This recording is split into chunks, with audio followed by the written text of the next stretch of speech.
गुरुर्ब्रह्मा गुरुर्विष्णु गुरुर्देव महेश्वरा गुरु साक्षात् परब्रह्म तस्मै श्री गुरुवे नमः।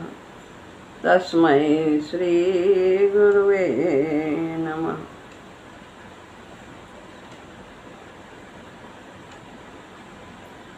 श्रीमद् भगवद गीता 18वां अध्याय, श्लोक है 47। इसके पहले भगवान ने बताया कि अपने अपने सहज कर्मों को करते हुए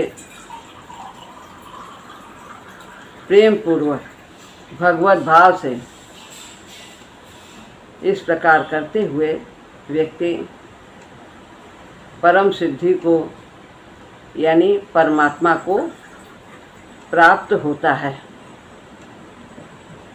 केवल अपने कर्तव्य कर्मों को निष्काम भाव से और भगवान के पूजा के भाव से करने से व्यक्ति परमात्मा को प्राप्त हो जाता है। अब यहाँ बताते हैं 47वें श्लोक में कि सहज कर्मों को निष्काम भाव और पूजा बुद्धि से करते हुए उसमें कोई कमी रह भी जाए तो भी उसको हताश नहीं होना चाहिए। ऐसा इस श्लोक के माध्यम से हम लोग को भगवान बता रहे हैं। श्रेयान् स्वधर्मो विगुणः परधर्मात् स्वनुष्ठितात् स्वभावनियतं कर्म कुर्वन्नाप्नोति किल्बिषम्। 47वां श्लोक है 18वें अध्याय का। श्रेयान यानी श्रेष्ठ है, स्वधर्मो अपना धर्म, विगुणा यानी गुण के रहित होने पर भी, पर धर्मात दूसरे के धर्म से,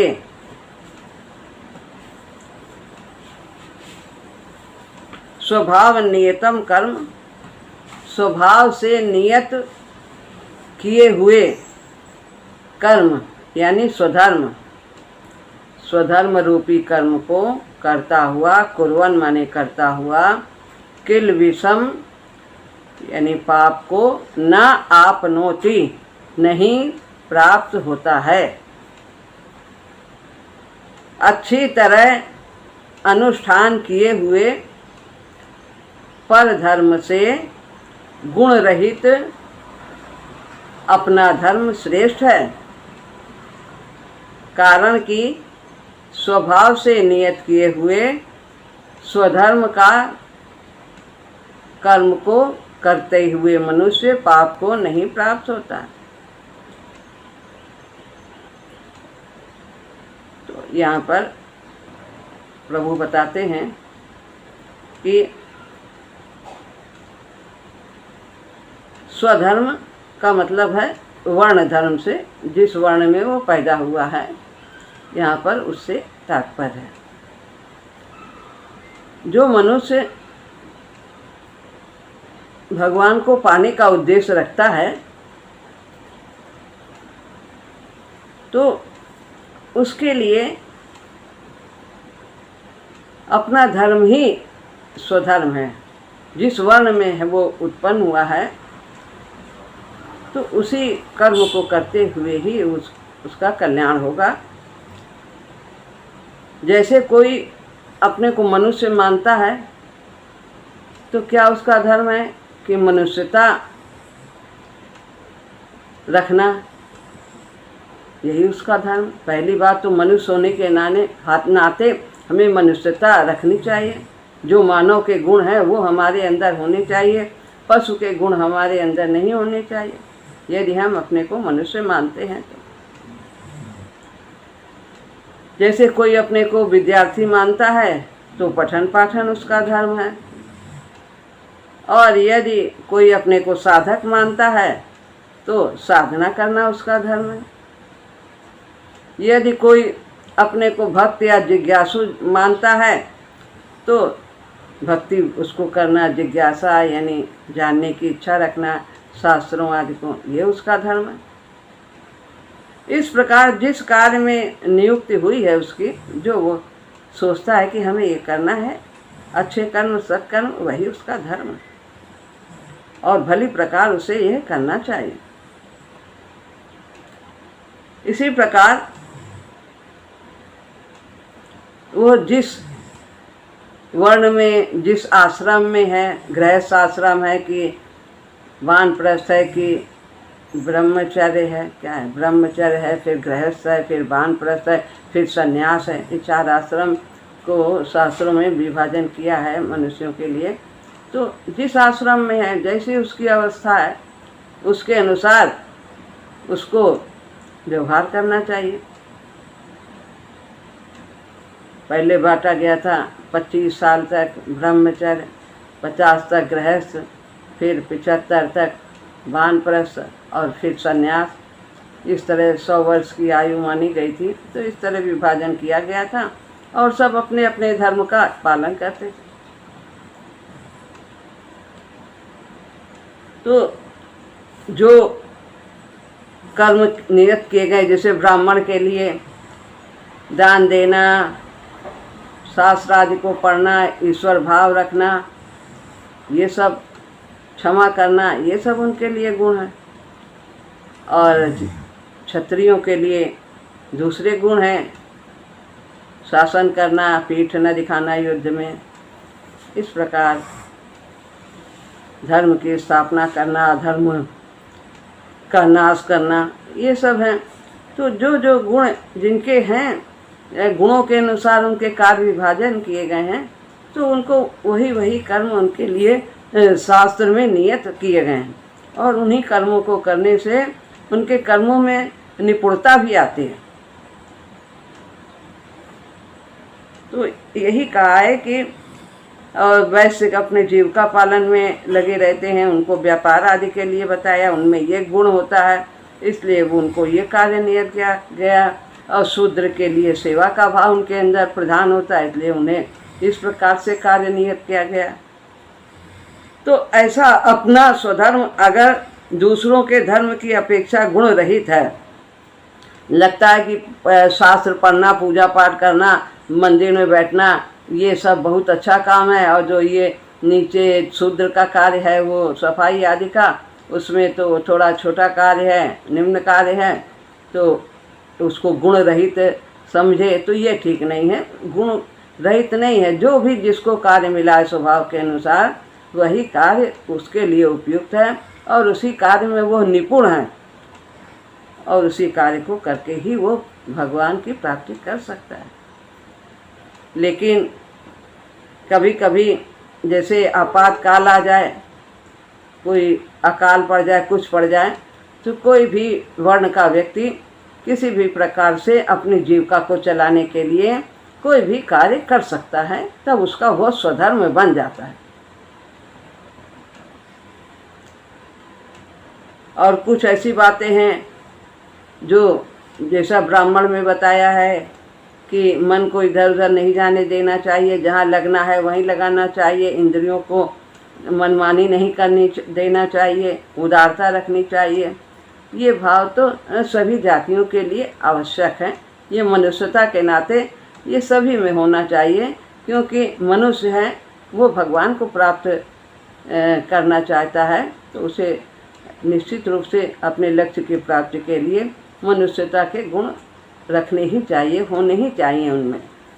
ये गुण तो सभी में होना चाहिए, क्षमा करने का भाव, इंद्रियों को मनमानी न करने देना, ये अब उदारता, अपने सुख को बांटना दूसरों को, ये सब सभी में होना चाहिए। मनुष्य शरीर केवल परमात्मा प्राप्ति के लिए ही मिला है।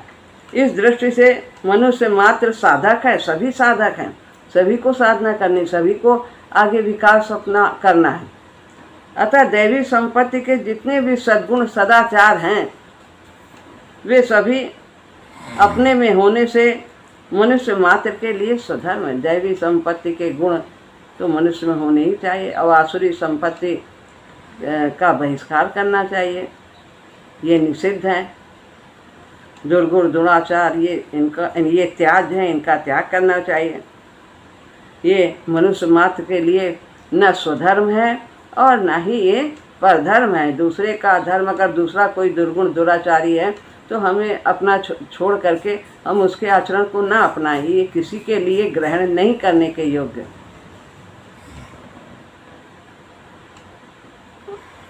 दैवी संपत्ति के गुणों को धारण करने में और आसुरी संपत्ति के पाप कर्मों का त्याग करने में सभी स्वतंत्र है। बाध्य नहीं है कि हम इस जाति में जन्म लिया है तो हम इस प्रकार के कार्य करने के लिए बाध्य हैं कि हम कसाई का कार्य, उसमें हमने कसाई के घर में जन्म लिया है तो हम उसके लिए बाध्य हैं, हमें ये करना ही होगा।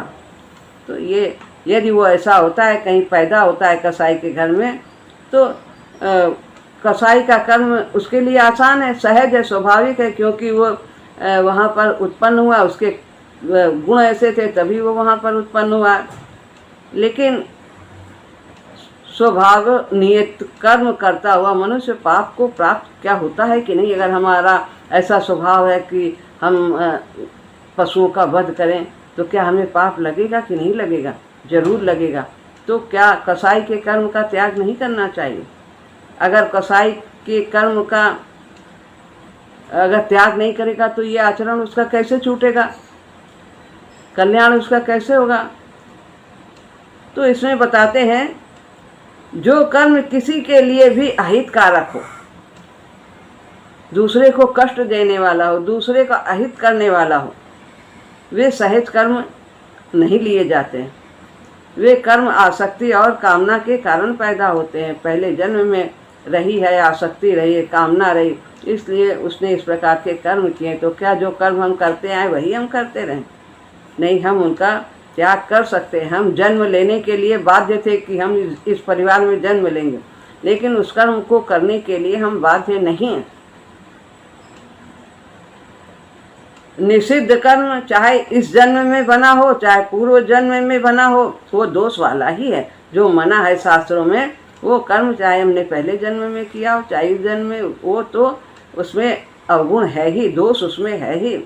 दोष हमें त्यागना चाहिए, क्योंकि जो दोष है वो आसुरी संपत्ति है और गुण दैवी संपत्ति है। पहले जन्म के संस्कारों से भी दुर्गुण दुराचारों में रुचि हो सकती है, हो सकता है हमारी रुचि हो उसमें, लेकिन यदि हमारे अंदर ये समझ आ गई है, विवेक जागरण हो गया है, तो हम इस कर्म को करने के लिए बाध्य नहीं हैं। हम विवेक से, सुविचार से, सत्संग से, शास्त्र आदि के द्वारा हमारे अंदर जो ये पहले की रुचि है इसको हम मिटा सकते हैं।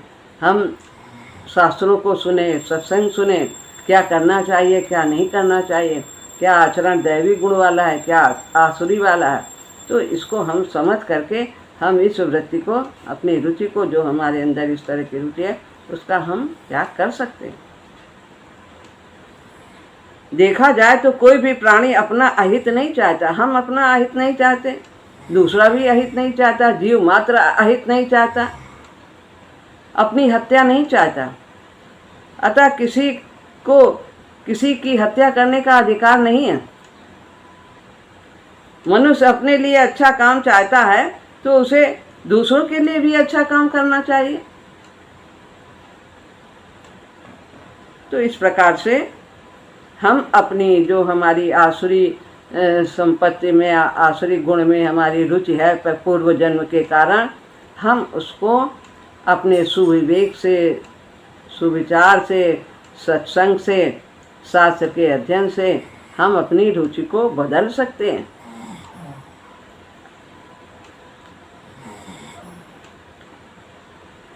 और इसके लिए किसी संत ने कहा है कि अगर कोई अपना धर्म पशुओं को मारना ही मानता है तो वो क्या करे। तो उस संत ने बड़ी दृढ़ता से कहा है कि यदि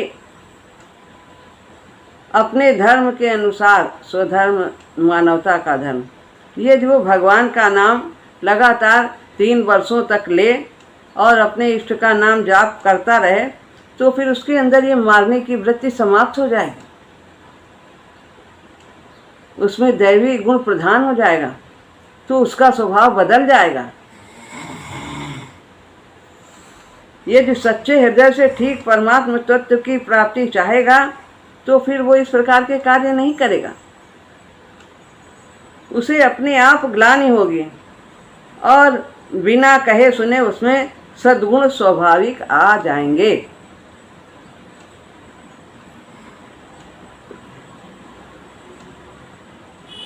जो केवल दूसरों को सुनाने के लिए याद करते हैं, दूसरों को बताना चाहते हैं और अपने आचरण में नहीं लाते हैं, तो भी उनका विशेष रूप से कल्याण नहीं होता है। जो हम बोले उसको अपने स्वभाव में लाने का प्रयास करना चाहिए, तभी उसका दूसरों पर प्रभाव भी पड़ता है।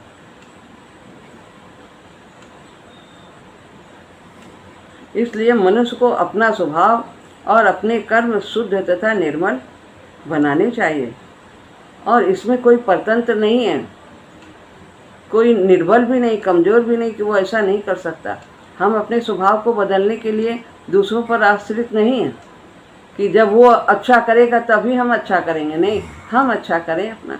दूसरा क्या करता है, जो जैसा सोचेगा, जो जैसा करेगा, जो जैसा कहेगा उसका वो जिम्मेदार है, और जो हम करेंगे, हम कहेंगे और हम सोचेंगे विचारेंगे उसके हम जिम्मेदार। महाराज जी ऐसा बोलते हैं।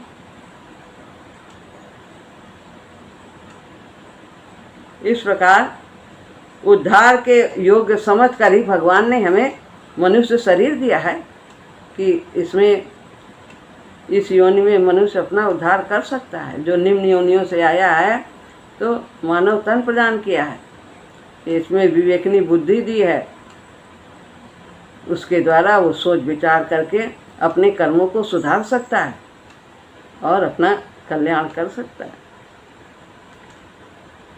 इसलिए अपने स्वभाव का सुधार करके अपना उद्धार करने में प्रत्येक मनुष्य स्वतंत्र है, सबल है, उसके अंदर वो बल है और वो योग्यता भी है और सामर्थ्य भी है। तो स्वभाव का सुधार करना असंभव तो है ही नहीं और कठिन भी नहीं है। कह रहे हैं असंभव नहीं, हम अपने को बदल सकते हैं और हम दूसरे को बदलना चाहते हैं जो असंभव है। हमें अपने को बदलना और हम ये कर सकते हैं।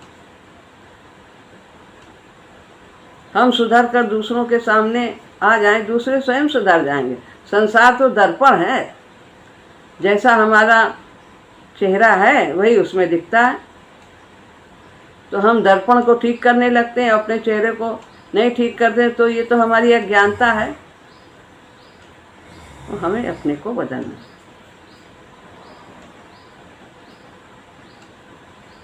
यदि स्वभाव का सुधार करना असंभव होता तो इसे मुक्ति का द्वार कैसे कहा जा सकता है। कितने लोग बदले हैं, कितने कैसे कैसे कामी, क्रोधी और हत्या करने वाले कितने उदाहरण हैं और कैसे कैसे महान संत बन गए।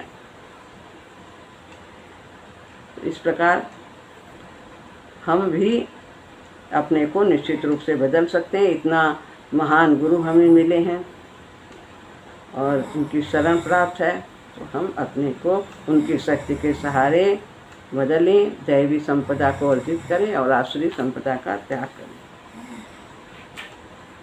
अब है 48वां श्लोक।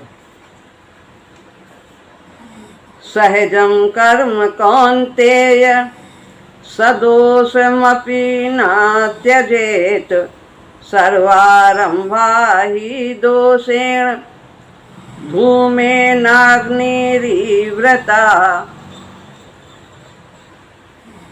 हे कौन्तेय, सदोष दोष युक्त होने पर भी अपि माने भी सहज कर्म का सहजम यानी सहज कर्म का न त्यजेत नहीं त्याग करना चाहिए, क्योंकि सर्वारंभा संपूर्ण कर्म धूमेन यानी धुएं से अग्नि की तरह इव माने तरह दोष से युक्त हैं। हे कुंती नंदन, दोष युक्त होने पर भी, जैसे देखने में लगता है कि शूद्र के कर्म वो मैला साफ करना, झाड़ू लगाना, ये सब देखने में दोष युक्त है लगता है, और पंडित का कार्य बहुत अच्छा लगता है, बहुत ऊंचा है, तो भी इसे त्याग नहीं करना चाहिए। जो सेवा का कार्य उसे है वो करता है, जो जिसको गुण के अनुसार कार्य मिले उसको वही कार्य करने चाहिए, उनका त्याग नहीं करना चाहिए, क्योंकि संपूर्ण कर्म धुएं से अग्नि की तरह किसी न किसी तरह दोष से युक्त हैं। सभी कर्म में अहंकार आ जाती है, आसक्ति आ जाती है, मोह रहता है, कहीं ना कहीं आरंभ से ही ये सब शांत नहीं हो जाते हैं कि हम भजन में बैठ गए और आ गए और हमारे सभी कर्म इन सब से रहित हो जाएंगे, ऐसा नहीं है। तो अपने अपने कर्मों में राग द्वेष से रहित होकर के हमें कर्म करना है, लगना है, और इसी से हमारा कल्याण हो जाए।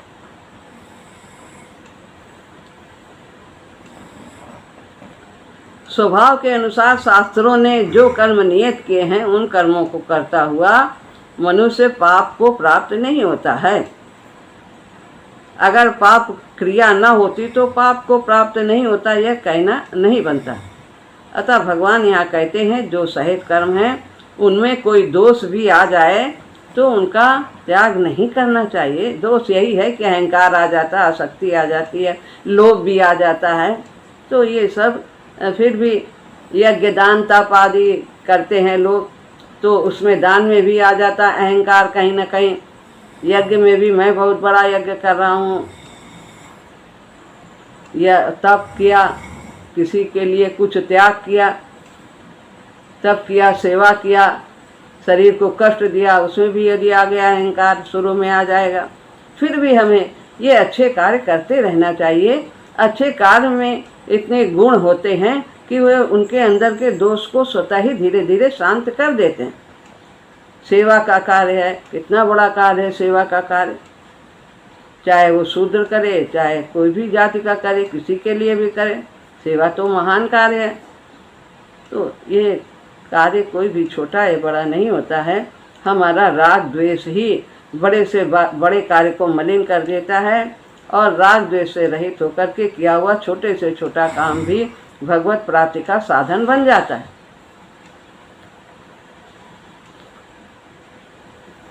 अपने सहज कर्म में दोष भी हो तो भी उसको नहीं छोड़ना चाहिए।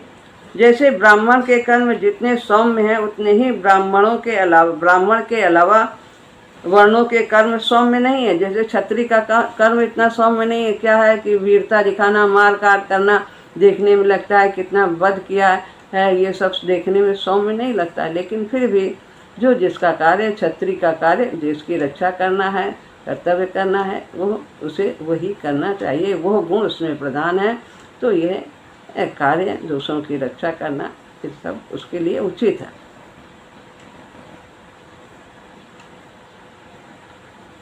तो ब्राह्मण के लिए भिक्षा बताई गई कि पहले यही था, ब्राह्मण भिक्षाटन करते थे, लेकिन देखने में भिक्षा निर्दोष दिखती है, पर उसमें भी दोष आ जाता है। कैसे आ जाता है? एक घर में वो कोई मांगने गया और वहाँ एक और आ गया, दूसरा भी भिक्षुक, तो फिर वो उसको दोनों में द्वेष, आपस में उनके अंदर द्वेष आ जाएगा कि तुम भी आ गए, हम भी आ गए, और वो जो घर वाला जो भिक्षा देने वाला है वो भी घबरा जाएगा कि अब दो दो को दें, और अगर किसी को नहीं मिला उसमें से तो वो जो मांगने वाला है उसके अंदर द्वेष आ जाएगा। इस तरह के कुछ न कुछ कहीं ना कहीं द्वेष सभी कर्मों में कुछ दूसरे को कष्ट या सुख ऐसा मिलता ही रहता है। फिर भी हमारा जो कार्य है पढ़ने पढ़ाने सेवा का, ये सब ब्राह्मण अपने कर्म को करता ही जाता है। क्षत्रिय के लिए न्याय युक्त युद्ध प्राप्त हो जाए तो उसको करने में क्षत्रिय को प्राप्त नहीं, पाप नहीं लगेगा। और यद्यपि युद्ध रूप कर्म में दोष है, क्योंकि मनुष्य को मारना पड़ता है, फिर भी ये कार्य यदि नहीं करेगा तो बहुत से आसुरी व्यक्ति की वृद्धि हो जाएगी, संसार में अराजकता फैल जाएगी। ये उसका कर्तव्य है। वैश्य के लिए भी दोष हैं। खेती करते हैं, कितने जीव जंतु मर जाते हैं, खेती करने में हल चलाते हैं, कितने ज़मीन में रहते हैं तो वे भी उसमें मर जाते हैं, लेकिन उसका ये कर्तव्य है खेती करना, उसे करना ही चाहिए, वो कर्म है। तो इस प्रकार सहज कर्म जो है हमारे, उनको करने में पाप नहीं लगता है, तो इसे हमें करना चाहिए। सर्वारंभ ही दोषेन धूमे नाग्नि रिवृता। कहते हैं जितने भी कर्म हैं सब के सब कुछ न कुछ दोष हैं, जैसे अभी बताया गया कि सब में कुछ न कुछ है दोष। तो फिर हम उन कर्मों को त्याग दें, खेती ना करें, देश की रक्षा के लिए युद्ध ना करें, तो ये सब फिर ठीक नहीं होगा। वो तो करना ही है।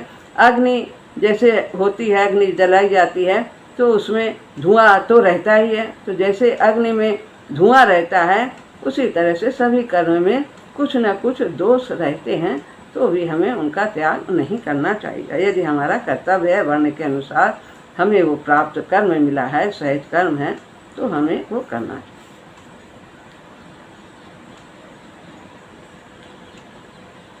परंतु स्वभाव के अनुसार शास्त्रों ने हमें आज्ञा दी है, उस आज्ञा के अनुसार निष्काम भाव से मनुष्य जब अपने कर्म को करता है, पूजा भाव से झाड़ू लगा रहा, भगवान का सेवक आया, झाड़ू लगा रहा, भगवान के मंदिर की सफाई कर रहा, भगवान के मंदिर, इतना कहते कहते उसने भगवान की प्राप्ति कर ली, भगवान के दर्शन हो गए, इतना लीन हो गया वो अपने कार्य में।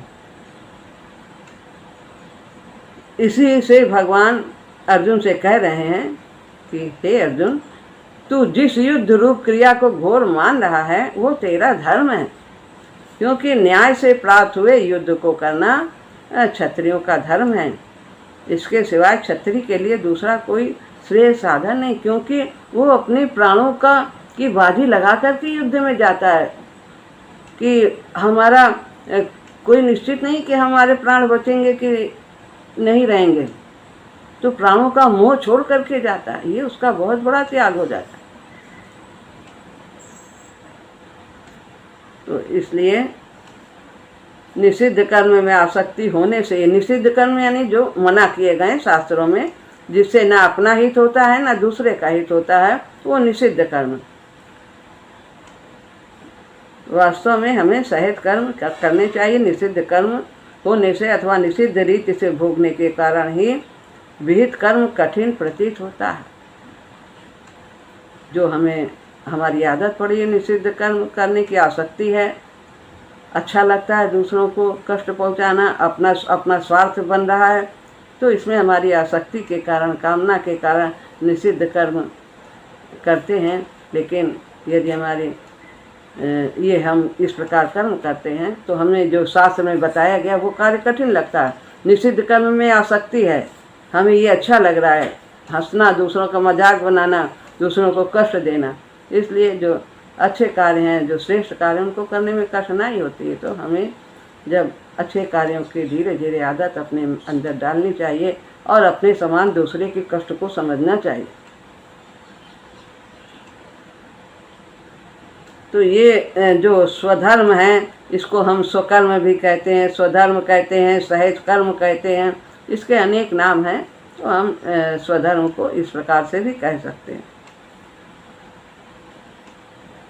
तो यहाँ पर यह बताया है कि यदि हमारे बड़े बड़े से कार्य में भी यदि हमारी नीयत ठीक नहीं है, स्वार्थ है, तो वो कार्य भी दोषपूर्ण हो जाता है। जैसे डॉक्टर की नीयत यदि ठीक नहीं है तो वो उसमें भी लोभ उसको आ जाता है और वो जो करना चाहिए वो नहीं करता है और मरीज को ठीक से देखता नहीं है और कितने तरह तरह के गलत कार्य कर देते हैं। पैसे का उद्देश्य न होकर सेवा का उद्देश्य हो तो ऑपरेशन में रोगी का अंग काटने पर भी उसको दोष नहीं लगेगा।